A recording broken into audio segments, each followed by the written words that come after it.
আপনার মোবাইল অল্প সময় ব্যবহার করার পরেই অনুভব করতে পারেন মোবাইলটি অনেক গরম হয়ে যাচ্ছে।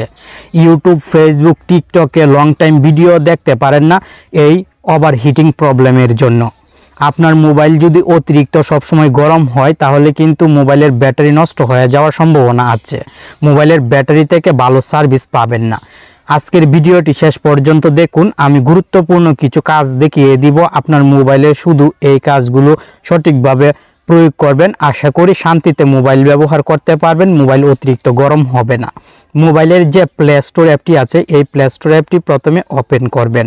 উপরের দিকে জিমেলের লোগো দেখতে পাবেন, এই জিমেলের লোগোতে চাপ দিবেন manage apps and device. Manage apps and device অপশনে চাপ দিবেন। উপরের দিক থেকে ম্যানেজে চাপ দিবেন। ইনস্টলড লেখাতে চাপ দিবেন। নিচের দিকে নট ইনস্টলড একটি অপশন পাবেন, এই অপশনে চাপ দিবেন। আপনার মোবাইলে এখন পর্যন্ত যে অ্যাপগুলো ইনস্টল করে আবার আনইনস্টল করেছেন, ইনস্টল করে আনইনস্টল করেছেন এমন সব অ্যাপ এখানে সিরিয়ালভাবে শো হবে। এই প্রত্যেকটি অ্যাপ এখান থেকে রিমুভ করতে হবে। এই অ্যাপগুলো আপনার মোবাইলের প্লে স্টোরে জমা হয়ে আছে, তাই মোবাইলের প্রসেসরের উপরে এক্সট্রা চাপ পড়ে আপনার মোবাইল অতিরিক্ত গরম হয়ে যায়। এভাবে সিলেক্ট করে উপরের দিক থেকে ডিলিটের আইকনে ক্লিক করে রিমুভে ক্লিক করে দিলে রিমুভ হয়ে যাবে। এই কাজটি আপনি এখনই করবেন। আপনার মোবাইলে একের অধিক জিমেল অ্যাড থাকলে প্রত্যেকটি জিমেল লগ ইন করে এভাবে আপনি রিমুভ করবেন। পুনরায় আপনি জিমেলের লোগোতে ক্লিক করে এখান থেকে সেটিংসে ক্লিক করবেন।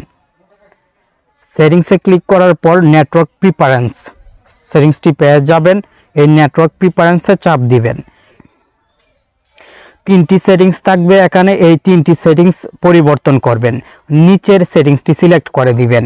ওয়াইফাই সিলেক্ট করার প্রয়োজন নেই। ওয়াইফাই সিলেক্ট করলে আবার দেখা যাচ্ছে ওয়াইফাই কানেকশন করলে মোবাইল গরম হয়ে যাবে, তাই তৃতীয় অপশনটি সিলেক্ট করবেন। সেমভাবে অটো আপডেট অ্যাপসে do not auto update apps select করে দিবেন। এভাবে অটো প্লে ভিডিওসে 3 নম্বর অপশনটি সিলেক্ট করে দিবেন। এই তিনটি সেটিংস পরিবর্তন করার পর উপরের দিকে আপনি জেনারেল সেটিংসটি পেয়ে যাবেন। আমি আপনাকে দেখিয়ে দিচ্ছি। এই জেনারেল সেটিংসে চাপ দিবেন। জেনারেল সেটিংসে চাপ দেওয়ার পর নিচের দিকে পেয়ে যাবেন অটোমেটিকলি আর্কাইভ অ্যাপস। সেটিংসটি অফ থাকবে, আপনি অন করে দিবেন। আপনার মোবাইলে যদি প্লে স্টোরের এই সেটিংসগুলো পরিবর্তন করে রাখতে পারেন তাহলে আশা করা যায় মোবাইল আগের মতন অতিরিক্ত গরম হবে না।